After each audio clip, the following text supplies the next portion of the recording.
Ever since the Biden administration announced the program to cancel some federal student loans, the world of higher ed has been oddly silent. Why is that?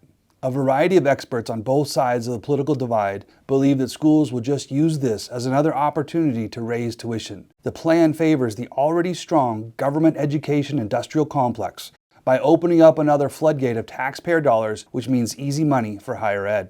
Here at NSA, we do not pursue federal money and do not believe that taxpayers should be on the hook for higher ed. We also believe that if colleges and universities really care about the state of higher ed in America, they will oppose this new plan. Consider the following. First, Biden's debt program doesn't really cancel student loan debt. It just redistributes it to taxpayers, many of whom didn't attend college or have already paid back their debt. Experts believe that this will cost taxpayers another $520 billion and that everyone's federal taxes will increase by multiple thousands of dollars. The program also ensures that inflation stays with us for a long time, which will be a top concern for the electorate in the next two elections, and any forces that are driving inflation up will receive the ire of the voters. Second, higher ed will use Biden's plan to justify its already high tuition. Schools need to reduce costs because of large enrollment declines, which is driven by fewer students coming up through the K-12 system. But increases in federal spending will only incentivize schools to keep tuition the same, or more likely than not, to increase tuition because of the massive amount of new federal dollars being pumped into the system.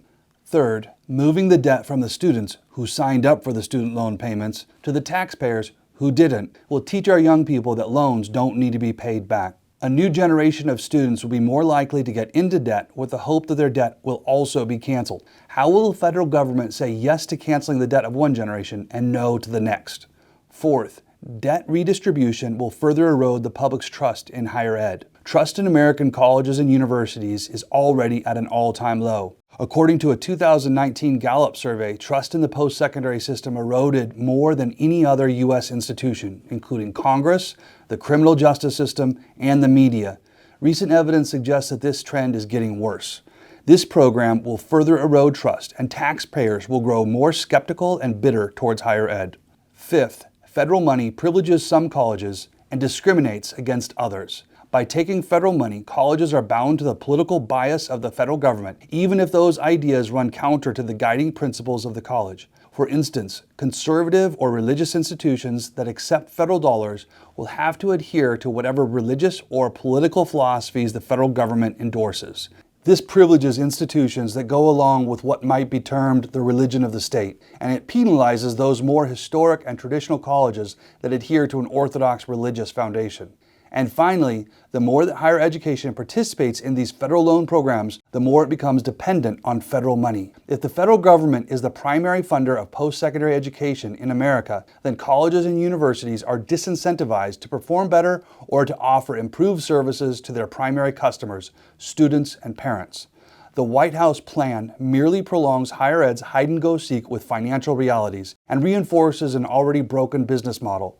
Schools need to take a hard look at what they are doing and start to wean themselves off of taxpayer dollars. One of the key steps in solving the problems facing higher ed is to get out of the big ed mentality. This is very difficult, but if we can do that, it means more freedom to operate in intelligent ways. By avoiding the easy money, we can become more responsive to market signals. This is the best way to bring down the cost of higher ed so we don't strap another generation of students or taxpayers with massive debt. It certainly is an interesting time to be in the world of higher ed. And the thing that is so striking is how, despite the absurdity of things like Biden's plan to cancel student loans, so few colleges will speak out against it. I think the reason that this is the case is that nobody wants to bite the hand that feeds them. This is why the founding principles of New St. Andrews are becoming so important. NSA was started with a strong commitment to not take federal money. This leaves us free to speak up when we see federal misbehavior, and we intend to keep speaking up. If you would like to follow this conversation, go to our blog where we will continue to post on our unique perspective. The link is in the description, or just go to nsa.edu and click on the blog.